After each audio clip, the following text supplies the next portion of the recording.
बिस्मिल्लाहिर्रहमानिर्रहीम। My dear students of 10th class, मुबारक हो। आप 9th क्लास में से पास हो गए और 10th क्लास में आ गए हैं और आप तारीख की वाहिद क्लास होंगे 9th क्लास, जो बगैर इम्तिहान दिए ही, बगैर तैरे ही आप पार उतर गए हैं। अगरचे बहुत सारे आप में से, मुझे पता है, इस बात से खुश नहीं हैं। आप चाहते थे कि आप परफॉर्म करें, आपके अच्छे नंबर आएँ। आप समझिए कि अब आपके अच्छे नंबर आ गए हैं।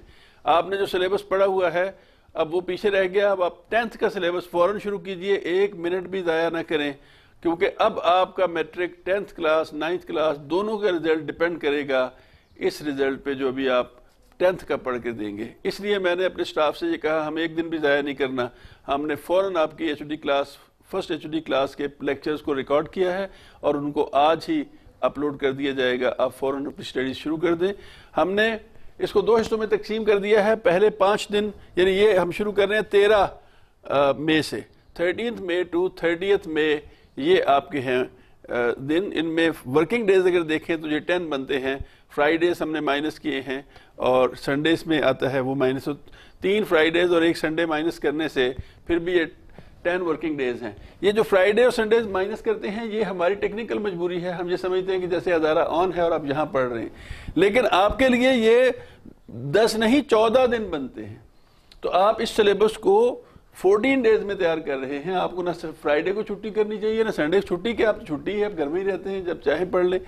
पहले 5 दिनों में mathematics, chemistry, biology and physics है और कंप्यूटर साइंस बायोलॉजी के साथ इन कंपैरिजन है, जबकि आर्ट्स वालों के लिए मैथमेटिक्स, जनरल साइंस, सिविक्स और इस्लामियात इलेक्टिव है।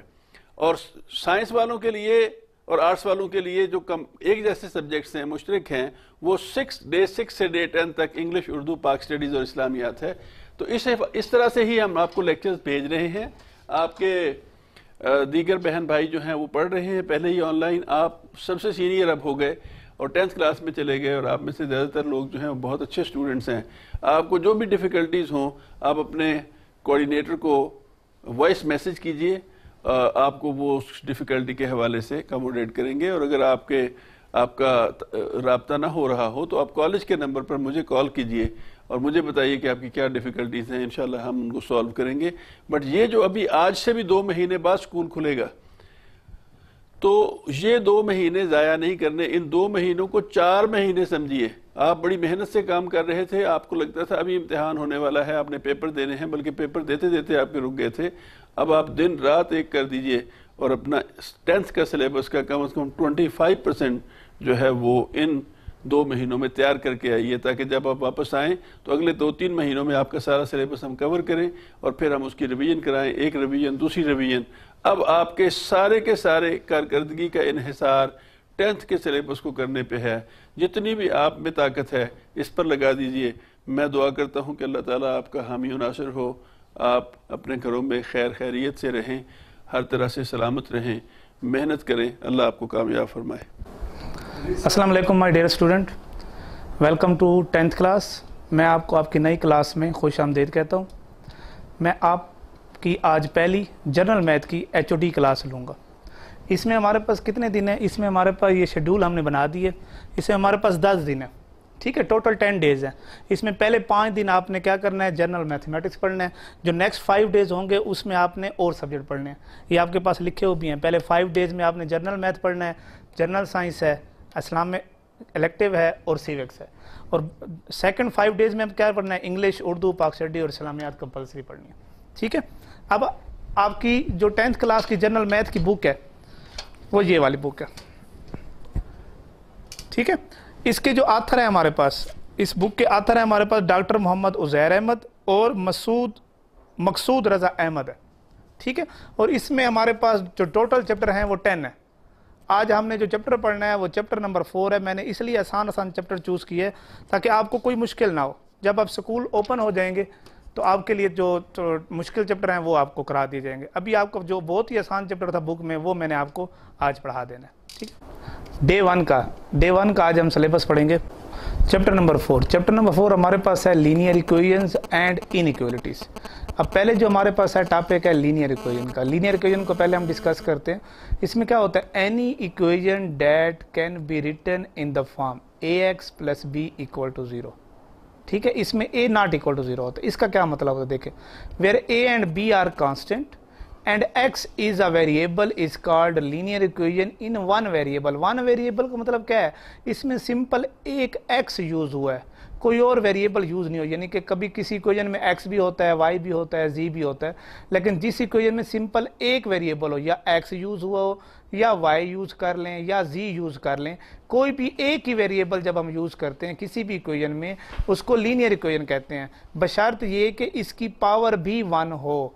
अगर पावर 1 से ज्यादा हो जाती है तो वो और किस्म की इक्वेशन बन जाती है, वो भी हम पढ़ेंगे, वो नेक्स्ट सेशन में पढ़ेंगे। ठीक है, इसमें क्या है, ax प्लस बी, यानी पावर इसकी 1 है, यानी डिग्री उसको कह सकते हैं 1 है, और वेरिएबल भी एक ही यूज हो रहा है, तो इसको हम क्या कहते हैं, लीनियर इक्वेशन। अगर लीनियर इक्वेशन दी जाए और इसका कहें कि सोल्यूशन सेट निकालना है, तो हम क्या करेंगे, देखें, ax प्लस बी इक्वल 0। जब भी सोल्यूशन सेट की बारी आती है तो उसमें जो वेरिएबल होता है उसकी वैल्यू हम फाइंड करते हैं। वेरिएबल इसमें x है तो हम x की वैल्यू फाइंड करेंगे। इसमें क्या करते हैं, प्लस बी है, इक्वल के दूसरी साइड ले जाएं तो माइनस बी हो जाएगा।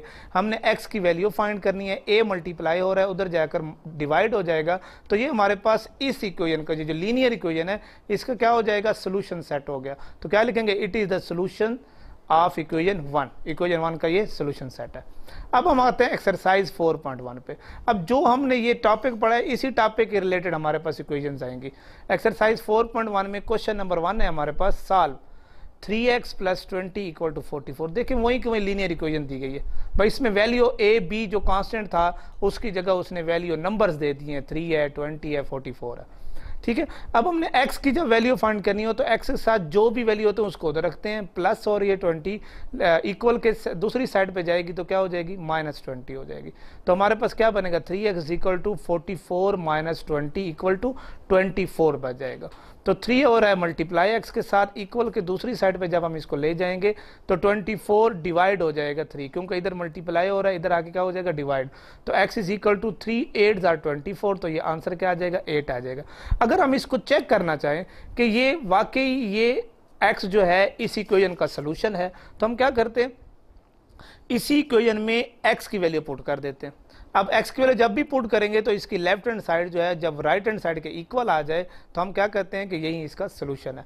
देखें 8 पुट किया है, 8 3 are 24 plus 20 is equal to 44, तो 24 plus 20 is equal to 44 is equal, देखो दोनों साइड क्या हो जाएंगी, इक्वल हो जाएंगी, तो हम इसको कहेंगे सोल्यूशन सेट हमारा कौन सा है, 8।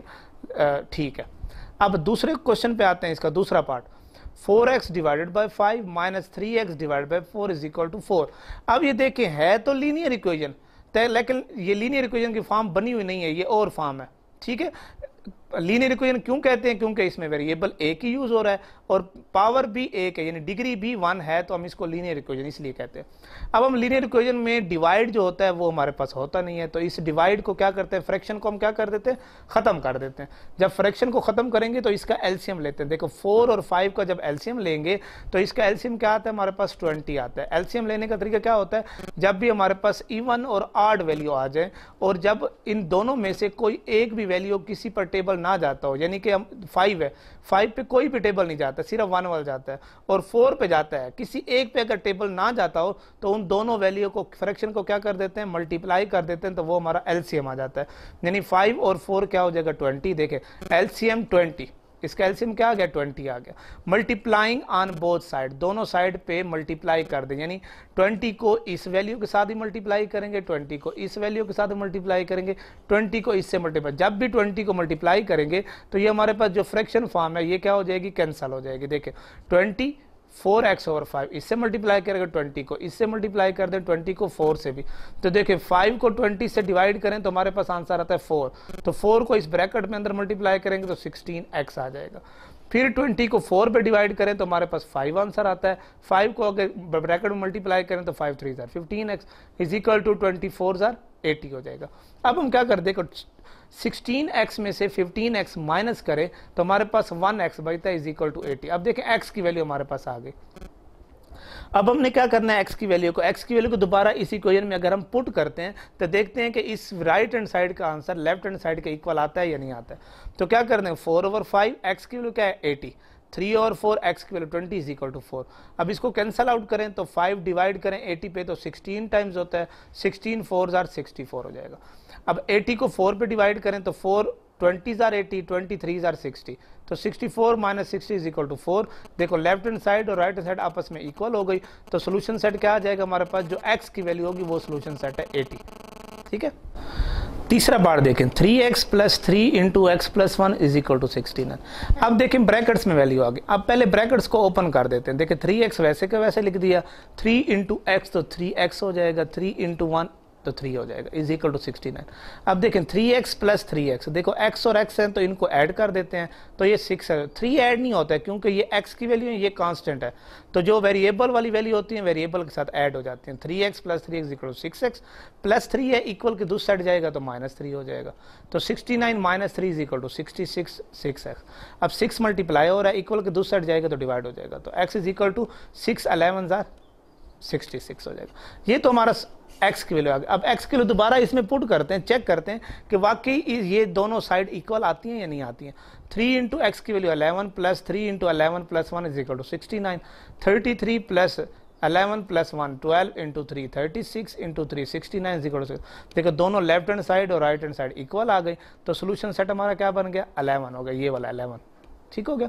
अब इस तरह 4 पार्ट पे आते हैं। 90 minus 9x plus 27 is equal to 90 plus 9। देखो मुख्तलिफ फॉर्म दे रहा है लीनियर इक्वेशंस की, इस मुख्तलिफ फॉर्म को हमने सॉल्व करना है। x की वैल्यू को एक तरफ ले आना है, कांस्टेंट वैल्यू को दूसरी साइड पे ले जाना है, तो क्या हो जाएगा 90 minus 9x plus 27 is equal to 90 plus 9 99 हो जाएगा। अब माइनस 9x, अब 90 plus 27 is equal to 117 is equal to 99, तो minus 9x is equal to 99 plus 117 equal की दूसरी साइड जाएगा माइनस 117, तो minus 18 is equal to minus 9, minus से माइनस कैंसिल हो सकता है, तो क्या हो जाएगा 9 मल्टीप्लाई उधर जाकर डिवाइड, तो x इज इक्वल टू 9 2 जार 18, तो ये x के लिए 2 आ गए। अब यहीं दोबारा चेक करते हैं, इसको इसी इक्वेशन में पुट कर देते हैं, तो 90 माइनस 9 इंटू 2 18 हो जाएगा प्लस 27, ये 90 प्लस 9 इंटू 99। अब इसको माइनस करते हैं 72 प्लस 27 90। देखो दोनों left hand side right hand side equal आ गई, तो ये हमारा सोल्यूशन सेट क्या हो जाएगा 2। ये हमारा डे 1 का जो सिलेबस है ये कंप्लीट हो जाएगा। इसके बाद हम जो नेक्स्ट क्वेश्चन है वो डे 2 में करेंगे। अस्सलाम वालेकुम dear students, welcome to class 10th arts. आज मैं आपकी पहली HOD क्लास लूँगा जनरल साइंस की। और स्टूडेंट्स जो आपने बुक पढ़ी थी 9th क्लास में, वही 10th क्लास में भी आप पढ़ेंगे। ये मेरे पास आपकी किताब मौजूद है। जो आपने 9th क्लास में चैप्टर्स पढ़े थे जनरल साइंस के, वो आपने पढ़े थे चैप्टर 1 2 5 7 9। जबकि क्लास 10th में हम जो चैप्टर पढ़ेंगे वो हम पढ़ेंगे चैप्टर 3 4 6 8 10 11। तो ये आपके 6 चैप्टर हैं जो हम क्लास 10th में पढ़ेंगे। और अभी मैं आपकी जो है वो जनरल साइंस की पहली HOD क्लास लूँगा, और इसका जो हमारे पास शेड्यूल है वो आपके वाइट बोर्ड पे सामने लिखा हुआ है, वो मैं आपको बताता हूँ।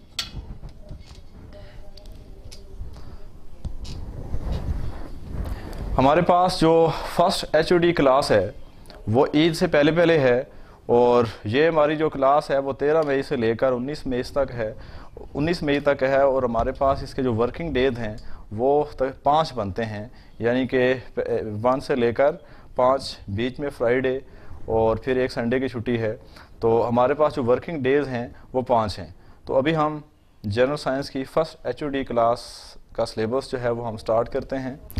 स्टूडेंट्स आज हम डे 1 का जो है वो सिलेबस स्टार्ट करते हैं। डे 1 में हमारे पास चैप्टर 3 है और उसके मुख्तसर सवालात के जवाबात हैं।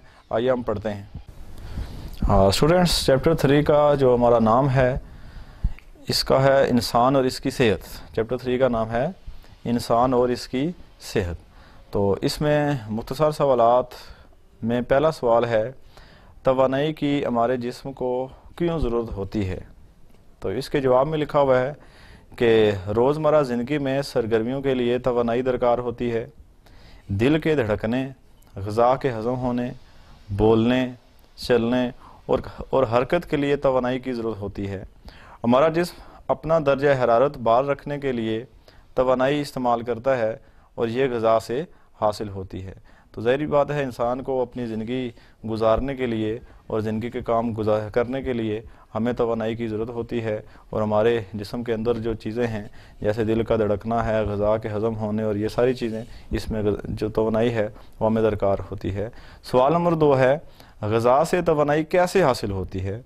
इसका जवाब है, ग़िज़ा जिस्म के खुलियों में पहुंचती है तो एक मुनज़्ज़म तरीके से एंजाइम सिस्टम की मदद से तजज़ीह होती है, यानी डाइजेस्ट होती है, हज़म होती है और ख़ुराक जलती है, जिससे तवानाई का अखराज होता है और ख़ुसूसी किस्म की तवानाई मुंतकिल करने वाले मुरक्बात ATP मतलूबा ग़िज़ा को पहुँचाते हैं।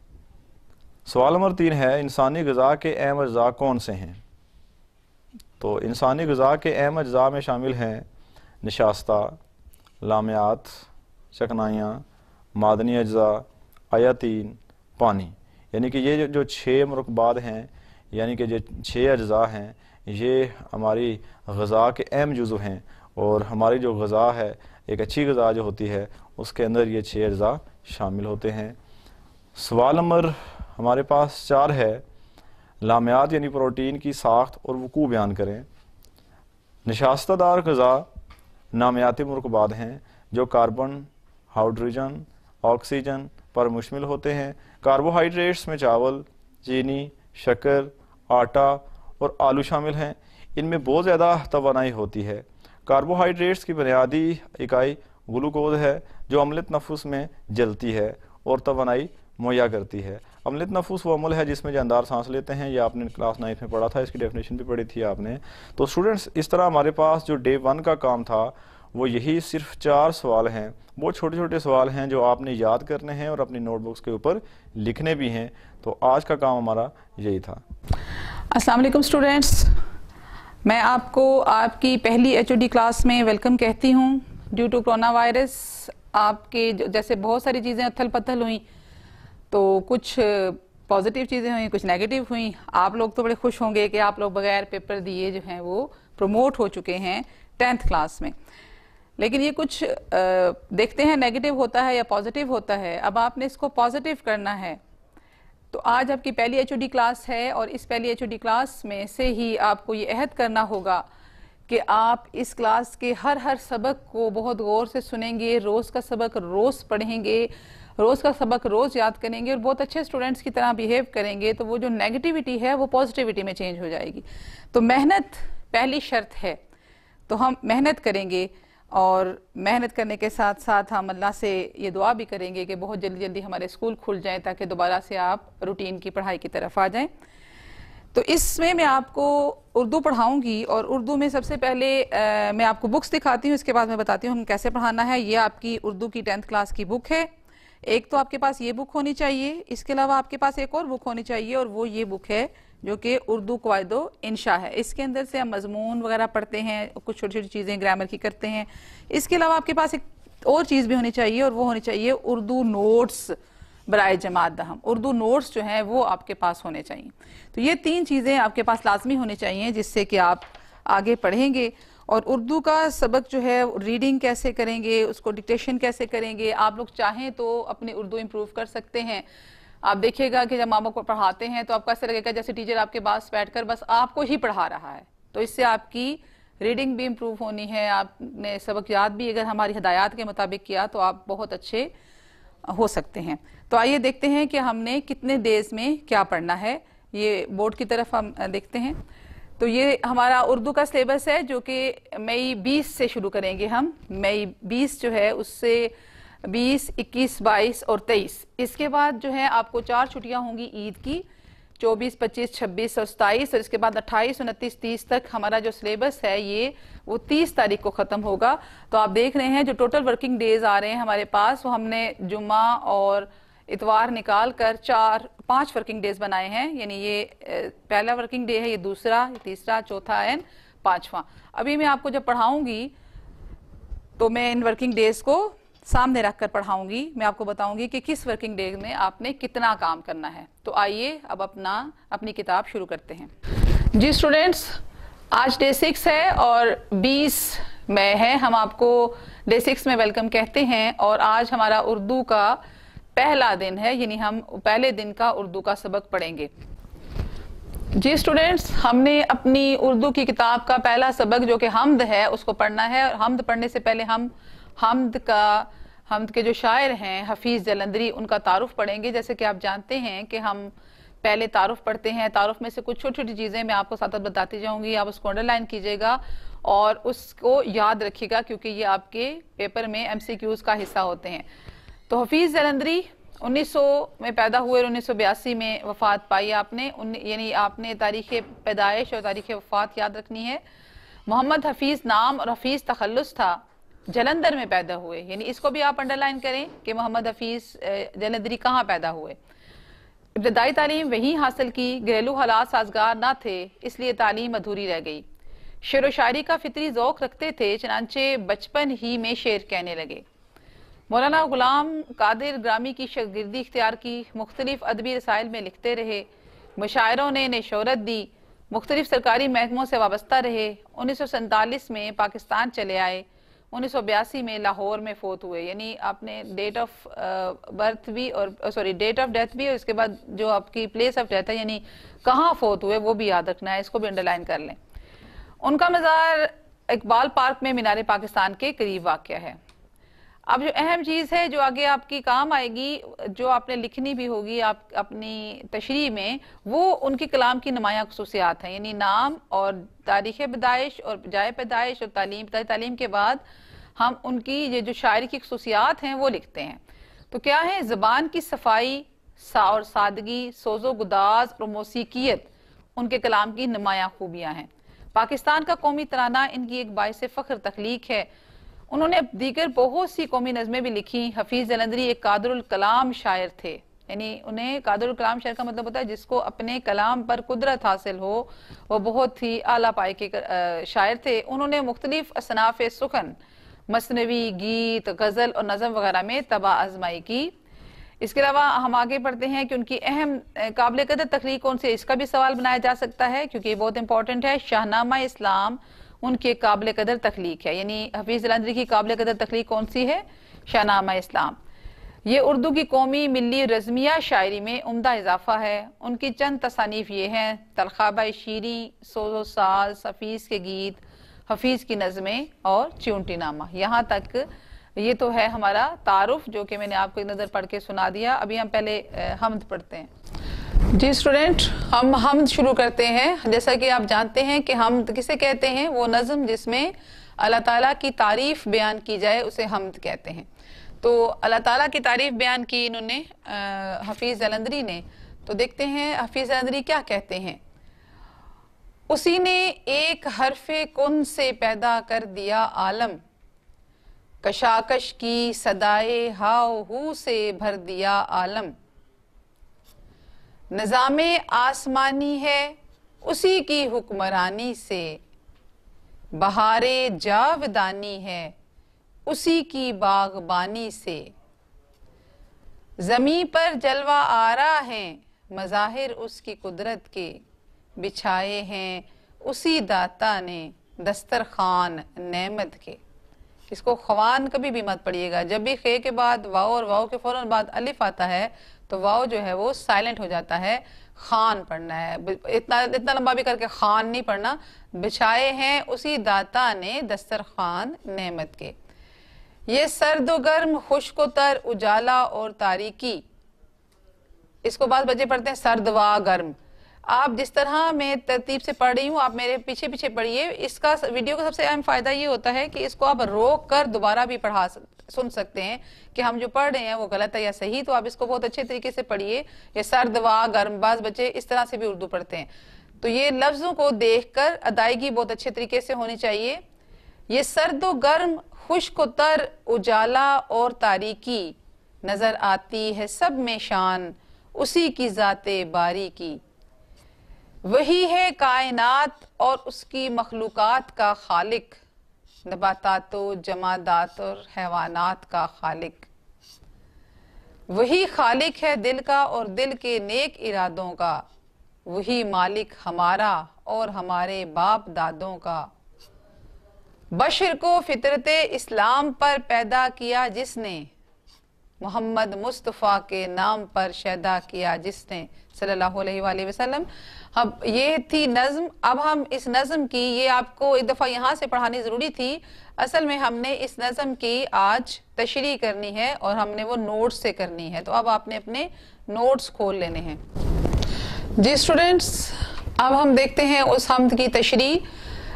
हम्द की तशरीह का जो तरीक़ाकार है या किसी भी नज़्म की तशरीह का तरीक़ाकार क्या होता है, उसका एक पूरा पैटर्न हमने आपके नोट्स पर पहले शेर की मुकम्मल तशरीह के साथ आपको बता दिया है।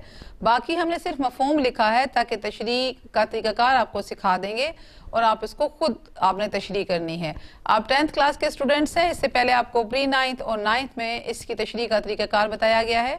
याद रखिएगा कि शेर की तशरीह करते हुए जो आपको पैटर्न दिया जाता है उसको फॉलो करना होता है। ये पैटर्न आप देख रहे हैं, शेर, हवाला, हले लुगत, मफहूम, तशरीह, ये 5 पॉइंट्स होते हैं, 5 हाइडिंग्स होती हैं जिनको आपने अपने सामने मद्देनजर रखना होता है।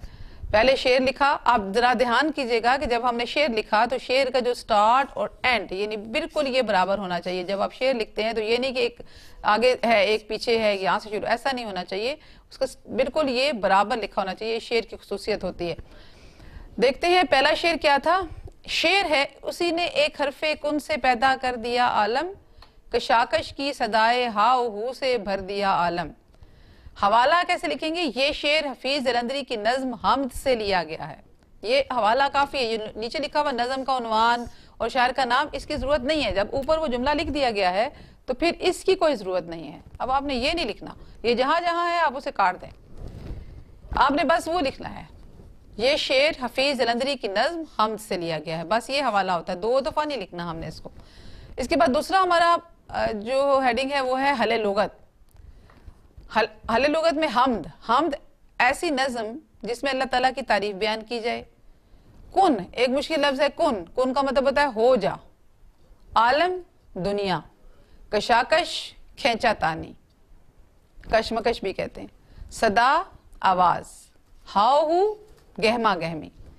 यानी मफहूम क्या बनता है। अब इसको मफहूम करने का तरीका सीख लीजिए। पहले आपने हले लुगत लिखा, यानी इनमें से जो मुश्किल अल्फाज हैं उनके माना लिखे और उसके बाद इस पूरे शेर को एक सिंपल नसरी लाइन में तब्दील कर दिया बगैर किसी इजाफे के, तो उसको कहते हैं मफहूम। अब देखिए क्या किया, अल्लाह ताला ने एक हरफे कुन को कहकर दुनिया को पैदा किया और उसमें गहमा गहमी भर दी। बस ये आपका मफहूम है। अब तशरीह में क्या तरीक़ाकार है, 2 हमने इस्तेमाल करते हैं। सबसे पहले तो हम उसमें शायर का तारुफ लिखते हैं और इसके बाद हम इस जो मफहूम होता है उसको थोड़ा सा मुख्तलिफ अल्फाज में उसको फैला देते हैं, तो हमारी तशरीह बन जाती है। तशरीह में देखिए हमने वो जो आपके हफीज जलंधरी का जो तारुफ था वो हमने इसमें लिखा है। हफीज जलंधरी शेर व शायरी का फितरी ज़ौक़ रखने वाले शायर थे। इसमें आप एक इजाफा कर सकते हैं। हफीज जलंधरी 1900 में को जलंधर में पैदा हुए और आपका नाम असल नाम हफीज और तखल्लुस भी हफीज ही था। ठीक है, ये आप एक कर सकते हैं इजाफा। इसीलिए बचपन में ही शेर कहने शुरू कर दिए थे, देते थे नहीं, दिए थे। उनकी तसानीफ में शाहनामा इस्लाम, तरखाब शीरी, सोजो सास, हफीज से गीत, हफीज की नज़में और चिऊंटी नामा शामिल है। ज़बान की सफाई और सादगी, सोज़ो गुदाज और मौसीकियत इनके कलाम की नुमायाँ खूबियाँ हैं। पाकिस्तान का कौमी तराना इनकी एक बाइस फ़ख्र तख्लीक है और शाहनामा इस्लाम इनकी एक काबिल कदर तख्लीक है। ये उर्दू की कौमी, मिली और इज़्मिया शायरी में उम्दा इजाफा है। ठीक है, बस इतना है। और ये ऊपर जो आपने लिख दिया है तसानीफ, वो दोबारा आप नहीं लिखनी, ये 2 दफ़ा लिखी गई हैं। ये भी 2 दफ़ा लिखा गया है। ये 2 दफ़ा ऊपर से नीचे ये जो प्रिंट हुआ है ये 2 दफ़ा हुआ है। यहाँ तक बस आपने करना है, आगे ये काट दें। अब आगे देखें आप कि आपने उस मफहूम को जो आपने पढ़ा था उसको आपने कैसे फैलाया। हमने एक दफ़ा फैलाया कि उसने ये दुनिया हमारे लिए, यानी उसने से नहीं शुरू करना, अल्लाह ने ये दुनिया हमारे लिए बनाई है। उसने तो तब करेंगे जब अगला जुमला लिखेंगे। अल्लाह ने ये दुनिया हमारे लिए बनाई है और उसने ये दुनिया लफ्ज़ कुन कहकर बनाई है। अल्लाह ताला ने हज़रत आदम को पैदा किया, फिर इसमें दुनिया में लोगों ने बख्शने के लिए बेशुमार चीज़ें पैदा की। अल्लाह ताला ने ये सब चीज़ें इंसानों के लिए पैदा की हैं। ठीक है, और आज दुनिया में हर तरफ गहमा गहमी है और रौनक है। इसमें बहुत सारी टाइपिंग मिस्टेक्स है, मैं साथ साथ काट रही हूँ, आप भी इसको इसी तरीके से काटते चले जाइए। दूसरा शेर देखिए, निज़ाम आसमानी है उसी की हुक्मरानी से, बहार जावदानी है उसी की बागबानी से। हवाला वही है जो आपने पूरा ऊपर लिखा। हले लुगत में देखिए, निज़ाम आसमानी, आसमान का निज़ाम, हुक्मरानी, बादशाहत, बहार जावदानी, हमेशा रहने वाली बहार, और बागबानी, बाग की देखभाल करना। मफहूम क्या है कि आसमान का निज़ाम भी अल्लाह ताला की हुक्मरानी ही से है, और दुनिया के भाग में अल्लाह ताला ही की वजह से हमेशा रहने वाली बहार है। अब तशरीह देखें, आपको तशरीह का एक कुलिया समझाया गया है, इसके तहत आपने बाकी तशरीह खुद करनी है। करना क्या है, शायर का तारुफ लिखना है, जो ऊपर लिखा हुआ था वही लिखना है यहाँ पे। मफहूम ये ऐसा ही है और इसको थोड़ी सी तब्दीली के साथ उसका फैलाव कर देना है। यानी इस दुनिया का निज़ाम, यानी आसमान का, अल्लाह ताला ने जो ज़मीन और आसमान बना दिए, आसमान का निज़ाम पे भी अल्लाह ताला की हुक्मरानी है, और दुनिया में ये जो हमें हर तरफ चहल पहल, रौनक और बहार नज़र आ रही है, ये भी अल्लाह ताला ही की वजह से है। यानी अल्लाह ताला ही वो हस्ती है जिसने इस दुनिया को बहार बख्शी, जो इस दुनिया में हर तरफ जो फूल खिलते हैं, जो दरख्त पौधे लगते हैं, जो इंसान हैं हमेशा रहने वाले, इन सब को बहार से तशबीह दी है, यानी चहल पहल है। तो इस सब चहल पहल जो है वो अल्लाह ही की वजह से है। तो बस आप इतना सा 2-3 जुमले और लिखेंगे तो आपकी ये तशरीह मुकम्मल हो जाएगी। इसी तरह अगला शेर देखिए, ज़मीन पर जलवा आ रहा है, मज़ाहिर उसकी कुदरत के, बिछाए हैं उसी दाता ने दस्तरखान नेमत के। हवाला वैसा ही लिखना है जैसा मैंने आपको बताया था, नीचे से ये वाला काट दें। और अब हम हले लुगत देखते हैं। हले लुगत में क्या है, हले लुगत देखें, हले लुगत में जलवा आ रहा, जलवा दिखाना, मज़ाहिर सामने की चीज, दस्तरखान खाना खाने का कपड़ा, नेमत इनाम। मफहूम है कि हमें हर तरफ अल्लाह ताला की कुदरत के जलवे नजर आते हैं, उसी ने हमारे खाने के लिए बेशुमार नेमतें पैदा की हैं। शायर का तारफ, मफहूम का फैलाव, वही तरीकाकार जो मैंने आपको पीछे समझाया है, उस तरतीब से आपने इसकी तशरीह करनी है। अगला शेर देखें, ये सर्दो गर्म, खुश्क तर, उजाला और तारीकी, नजर आती है सब में शान उसी की जाते बारीकी। हवाला लिखेंगे इसी तरह। हले लुगत में कौन सा है, सर्दो गर्म, ठंडा और गर्म, तर गीला, उजाला रोशनी, तारीकी अंधेरा, जाते बारी अल्लाह ताला की जात। मफहूम है हर तरह के मौसम में अल्लाह ताला की जात की शान नजर आती है।